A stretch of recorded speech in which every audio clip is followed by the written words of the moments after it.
बहुत समय पहले की बात है। आर्यावर्त के मध्य में स्वर्णपुर नाम का एक अत्यंत समृद्ध राज था। वहाँ के राजा विक्रम सिंह अपनी वीरता और न्यायप्रियता के लिए प्रसिद्ध थे। इनकी इकलौती पुत्री थी राजकुमारी अनन्या। अनन्या ने केवल सुंदर नहीं थी, बल्कि वह कला, संगीत, दर्शन में भी निपुण थी। लेकिन राजा के महल में ऐश्वर्य ने उसके स्वभाव में एक सूक्ष्म अहंकार भर दिया था। उसे लगता था कि दुनिया की हर कीमती चीज़ पर उसका अधिकार है। गरीबी केवल पिछले जन्मों के पापों का परिणाम है।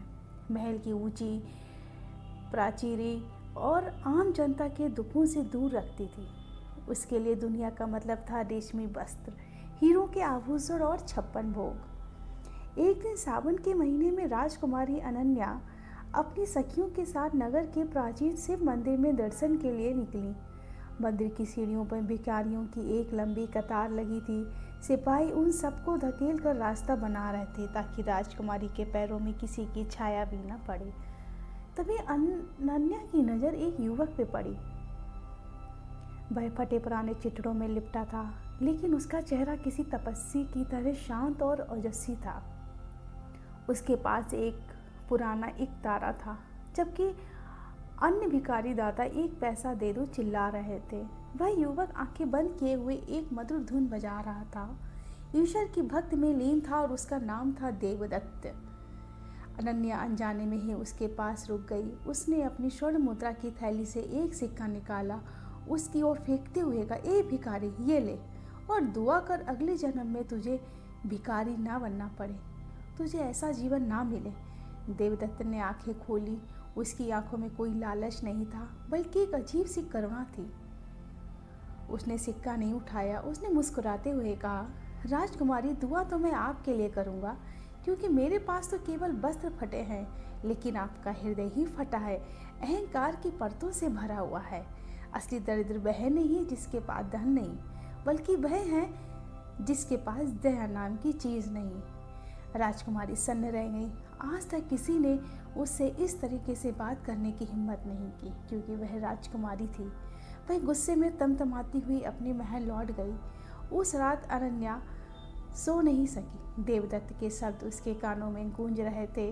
उसने सोचा, एक मामूली भिखारी ने मुझे दरिद्र कहा। अगले दिन वह भेष बदलकर फिर मंदिर गई। वह देखना चाहती थी कि वह भिखारी वास्तव में कौन है जिसने मुझसे ये सब कहने की हिम्मत रखी। उसने देखा कि देवदत्त को जो भी भोजन या पैसे मिलते, वह उन्हें चुपके से अन्य बूढ़े भिखारियों और अनाथ बच्चों में बांट देता, जो चल फिर भी नहीं सकते। वह खुद को केवल एक सूखी रोटी और पानी का गुजारा करता था। अनन्या ने देखा कि जब वह एक तारा बजाता तो पशु पक्षी भी शांत होकर उसे सुनने लगते। धीरे धीरे अनन्या का क्रोध जिज्ञासा में और जिज्ञासा सम्मान में बदल गई। वह रोज उससे मिलने लगी। वह उसे अपनी पहचान नहीं बताती, बस एक साधारण लड़की बनकर उसे जीवन और प्रेम की बातें करती थी। देवदत्त उसे बताता, असली सुख त्याग में है, संचय में नहीं है। कुछ महीने बीत गए, हफ्ते बीत गए, महीने बीत गए। राजा सिंह ने अनन्या के स्वयंवर की घोषणा कर दी। दूर देश के राजकुमार आने लगे, लेकिन अनन्या का मन अब महलों में नहीं लगता था। उसे उस भिखारी के विचारों से प्रेम हो गया।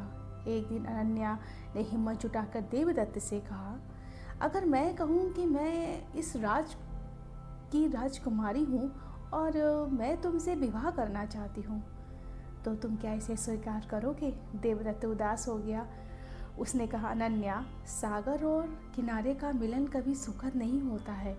तुम राज हंस हो और मैं साधारण धूल का कण हूँ। यह प्रेम तुम्हें केवल दुख देगा। लेकिन अनन्या अडिग थी। उसने महल जाकर अपने पिता से ये सब जब सच कहा तो राजा क्रोध से आग बबूला हो गए। उसने देवदत्त को बंदी बनाने का आदेश दिया। देवदत्त को दरबार में जंजीरों में जकड़ कर लाया गया। राजा ने गरजते हुए कहा, तुम जैसी मामूली भिखारी ने मेरी पुत्री को बहलाने का दुस्साहस कैसे किया? मैं अभी तुम्हें मृत्युदंड दे सकता हूँ। देवदत्त निडर होकर खड़ा हुआ और उसने कहा, महाराज, प्रेम बहलाने से नहीं, हृदय के जुड़ाव से होता है। मैं आपकी राजकुमारी से कुछ नहीं चाहता। यदि मेरा प्रेम अपराध है तो मुझे दंड दें, लेकिन याद रहे आप शरीर को कैद कर सकते हैं, आत्मा को नहीं। राजकुमारी अनन्या ने अपने सारे आभूषण त्याग दिए, फेंक दिए और साधारण सी सूती वस्त्र साड़ी में आ गई और एक सती जैसी अपने पिता के सामने खड़ी हो गई। पिताजी, अगर आप इसे मृत्युदंड देंगे तो मैं भी इसके साथ सती हो जाऊंगी। या तो आप हमें स्वीकार करें या हम दोनों का अंत करें। राजा अपनी पुत्री के इस दृढ़ निश्चय को देखकर आश्चर्य पड़ गए। तभी एक बूढ़े मंत्री ने हस्तक्षेप किया और सुझाव दिया, देवदत्त की परीक्षा ली जाए, उसे कठिन कार्य दिया जाए, उसे बिना किसी अस्त्र शस्त्र के घने जंगलों में भेज दिया जाए, जहाँ पे सांप, बिच्छू, शेर, चीते रहते हैं जो उसको सर्वनाश उसका कर देंगे। और उससे बोला जाए कि वहाँ पे एक प्राचीन मंदिर भी है, वो वहाँ से कलश लाना है उसको। राजा की शर्त सुनकर पूरा दरबार में सन्नाटा छा गया। जिस नीलगिरी पर्वत के प्राचीन मंदिर से कलश लाना था, वह स्थान आदमखोर भागों, विषैले सर्पों के लिए कुख्यात था। राजा का गुप्त मंत्र यही था कि देवदत्त वापस वहां से कभी लौट के न आए। जब देवदत्त जंजीरों से मुक्त होकर प्रस्थान करने लगा तो अनन्या दौड़कर महल के द्वार तक आई। उसकी आंखों में आंसू थे। उसने अपना एक रेशमी रुमाल देवदत्त को देना चाहा, लेकिन देवदत्त ने मुस्कुराकर मना कर दिया। उसने कहा, अनन्या, जहाँ विश्वास होता है वहाँ स्मृतियों के बोझ की आवश्यकता नहीं होती है। यदि मेरा प्रेम पवित्र है तो ये जंगल मेरा घर बन जाएगा। देवदत्त जैसे ही घने जंगलों में पहुंचा, सूरज की किरणें गायब हो गईं। पेड़ों की टहनियां आपस में इस कदर उलझी कि दिन में रात का एहसास होता था। पहले दिन एक विशालकाय चीते ने उसका रास्ता रोका। देवदत्त के पास ना तलवार थी ना ढाल। वह बस एक पत्थर पर बैठ गया और एक तारा निकाल लिया और बजाने लगा। उसने शांत राग छोड़ दिया। संगीत की लहरें जब हवा में तैरी तो उस हिंसक पशु का क्रोध भी शांत हो गया। चीता जो उसे चीरने के लिए झपटा था, अब बिल्ली की तरह उसके चरणों में बैठ गया। देवदत्त ने महसूस किया, करुणा की भाषा मनुष्य की नहीं, पशु भी समझते हैं। 3 दिन तक देवदत्त ने कुछ नहीं खाया। उसे भ्रम होने लगा। उसे लगा कि जैसे अनन्या उसे पुकार रही है, उसे शृणपुर वापस बुला रही है। उसे लगा जैसे सामने मेज पर पकवान सजे हैं, लेकिन उसने अपनी आंखें बंद की और उसने मन ही मन कहा, शरीर नश्वर है, भूख केवल भ्रम है, ये केवल जीव का स्वार है। तभी वहाँ से कुछ आदिवासी गुजरे। उन्होंने देखा एक युवक भूख से बेहाल है, फिर भी उसके चेहरे पे दिव्य चमक है। उन्होंने उसे जंगली फल शहद दिया। देवदत्त ने उनसे मंदिर का रास्ता पूछा। आदिवासियों ने उसे चेतावनी दी, साधु, उस मंदिर की रक्षा एक विशाल नाग करता है, वहां से आज तक कोई भी जीवित नहीं लौटा है। तब देवदत्त नीलगिरी की चोटी पर पहुंचा तो वहां एक जीर्ण शीर्ण मंदिर था। मंदिर के गर्भगृह में वह स्वर्ण कलश रखा था, जिसकी आभा पूरे कच्छ को आलोकित कर रही थी। जैसे ही देवदत्त ने कदम आगे बढ़ाया, एक विशाल काले नाग ने फन फैलाकर उसका रास्ता रोक दे दिया। देवदत्त डरा नहीं, वह घुटनों के बल बैठ गया और बोला, हे नागराज, मैं कलश अपने लोभ के लिए नहीं बल्कि एक हृदय की सत्य को सिद्ध करने के लिए लेने आया हूँ। यदि मेरा प्रेम स्वार्थ से भरा है तो आप मुझे डस ले, लेकिन मेरा प्रेम निस्वार्थ है तो मुझे मार्ग दें। कहते ही नागराज ने अपनी मणियुक्त आंखें देवदत्त की आंखों में डाली। उसे वहां कोई भय नहीं बल्कि केवल समर्पण दिखा। नाग धीरे से पीछे हट गया और रास्ता छोड़ दिया। इधर महल में हलचल थी और अनन्या अपने तप पर बैठी हुई थी। राजकुमारी अनन्या ने राजसी टाट बाट पूरी तरीके से त्याग दिए। उसने रेशमी वस्त्र छोड़ दिए और जमीन पर बिस्तर लगाकर सोना शुरू कर दिया। वह केवल उतना ही अन्न ग्रहण कर रही थी जितना ही भिखारी को मिलता है। राजा विक्रम सिंह अपनी बेटी की ये हालत देखकर बहुत क्रोधित हुए अंदर से, और मन भी उनका विचलित होने लगा और उन्होंने कहा, पुत्री, वह भिखारी अब तक विचलित हो उठे। तो उन्होंने, पुत्री, वह भिखारी अब तक मर चुका होगा। उसने उसे कहे हुए 1 महीना बीत गया है। अपने देश छोड़ो, राजकुमारी चंद्रकेत से विवाह कर लो। अनन्या ने शांत स्वर में उत्तर दिया, पिताजी, शरीर का विवाह किसी भी और से हो सकता है, लेकिन आत्मा का विवाह तो मैं केवल देवदत्त से ही करूंगी। यदि वह नहीं लौटे तो यह मेरा शरीर भी अग्नि को समर्पित हो जाएगा। एक सुबह जब सूर्य की पहली किरण स्वर्णपुर की मीनारों पर पड़ी तो पहरेदारों ने देखा दूर धूल उड़ रही थी और एक युवक कंधे पर एक तारा लटकाए हाथों में दिव्य स्वर्ण कलश लिए धीमे धीमे कदमों से महल की ओर आ रहा था। उसके कपड़े और फट चुके थे, शरीर पे झाड़ियों की खरोंचें थीं, लेकिन उसके चेहरे पे सूर्य के समान तेज चमक थी। पूरा नगर उमड़ पड़ा। राजा विक्रम सिंह स्वयं महल के बाहर दौड़ते हुए आए। उन्होंने देखा देवदत्त ने कलश उनके चरणों में रख दिया। राजा का अहंकार ढह गया। उन्होंने अपनी तलवार नीचे रख दी और देवदत्त को गले लगा लिया। उन्होंने कहा, आज मैंने जाना वीरता केवल युद्ध जीतने में नहीं बल्कि स्वयं को जीतने में है। तुम भिखारी नहीं, तुम तो सम्राटों के सम्राट हो, महान सम्राट हो।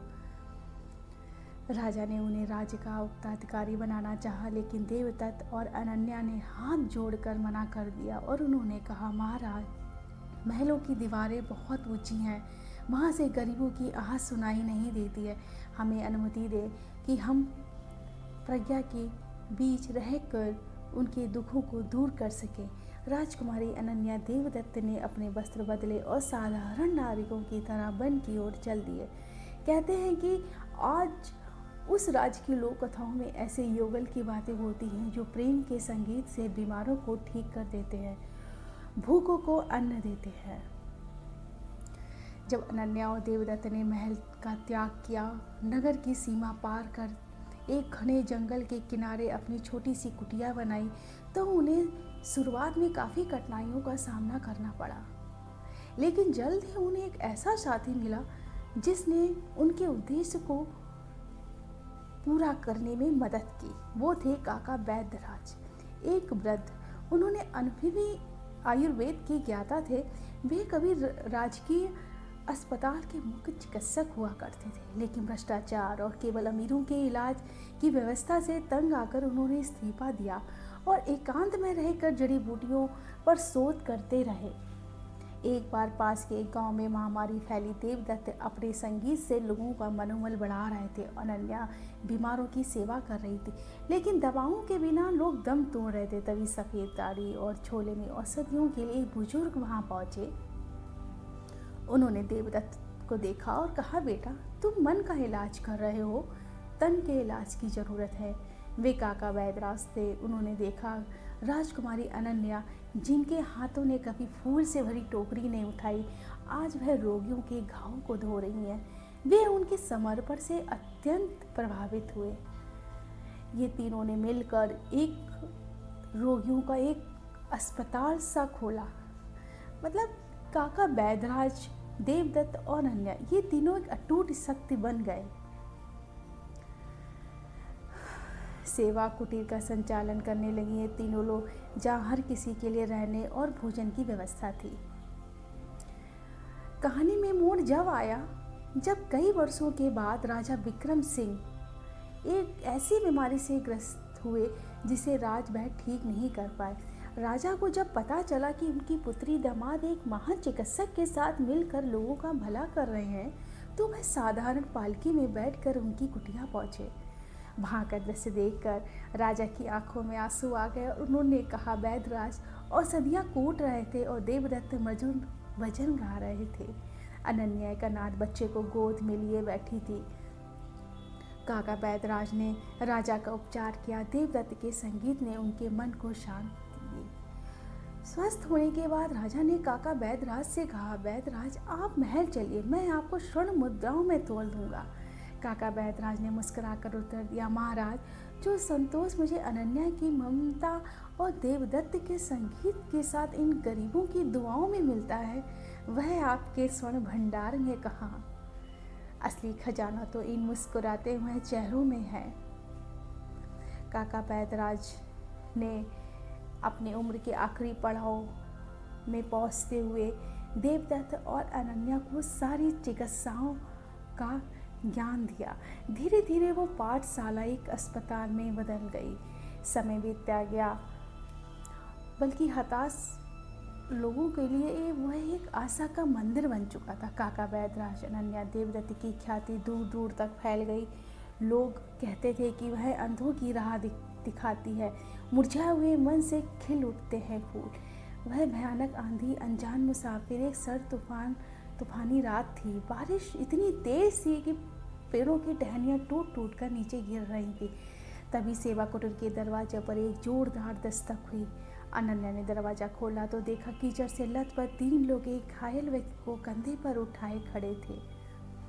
वह व्यक्ति बेहोश था, उसके शरीर से अत्यधिक रक्त बह रहा था। काका बैदराज ने तुरंत अंतर लिया। देवदत्त ने दीप जलाया और सबकी आंखें फटी की फटी रह गई। वह घायल व्यक्ति और कोई नहीं बल्कि स्वर्णपुर के सेनापति थे, जो एक शिकार के दौरान डाकुओं के हमले का शिकार हुए थे। उनके साथ आए सैनिकों ने रोते हुए कहा, बैदराज, इन्हें बचाएं। महाराज ने कहा, यदि सेनापति नहीं बचे तो वे खुद को कभी माफ़ नहीं कर पाएंगे, क्योंकि सेनापति ने महाराज की जान बचाने के लिए अपनी छाती पर हर बार सहा है। काका बैदराज ने देखा घाव बहुत गहरा था। उन्होंने अनन्या से कहा, बेटी, जड़ी बूटियों का लेप तो मैं लगा दूंगा, लेकिन इनके प्राण तत्व क्षीण हो रहा है। इन्हें जीने की इच्छा शक्ति चाहिए। यहीं पर शुरू हुआ वह चमत्कार जिसे स्वर्णपुर के इतिहास में आज भी याद रखा जाता है। उन्होंने जंगल की दुर्लभ संजीवनी बूटी को घिसकर लेप तैयार किया। वह पूरी रात सेनापति के सिरहाने अनन्या बैठकर ठंडी पट्टियां बदलती रही, एक माँ की तरह उनके माथे पर हाथ फेरती रही। देवदत्त ने अपने एक तारे पर राख फैलवी की और वह अलौकिक धुन छेड़ी जो मृतप्राय कोशिकाओं में जान फूंक देती है। संगीत की भय कंपन धीरे धीरे सेनापति के धड़कन से तालमेल बिठाने लगी। सुबह की पहली किरण में सेनापति ने अपनी आंखें खोली। यह चमत्कार से कम नहीं था। सेनापति के स्वस्थ होने की खबर महल तक पहुंची। राजा विक्रम सिंह अब नहीं रुके। वह बिना किसी ताम झाम के, बिना मंत्रियों के, अकेले घोड़े पर सवार होकर कुटिया की ओर चल दिए। जब वे वहां पहुंचे तो उन्होंने देखा कि उसने उनका जीवन ही बदल दिया। उसने देखा कि उनकी बेटी राजकुमारी अनन्या अपने हाथों से कुष्ठ रोगी के घाव साफ कर रही है। देवदत्त बैठकर बच्चों को मिट्टी पर अक्षर लिखना सिखा रहे हैं। राजा चुपचाप खड़े होकर ये सब देख रहे थे। उनकी आंखें से अविरल अश्रुधारा बहने लगी।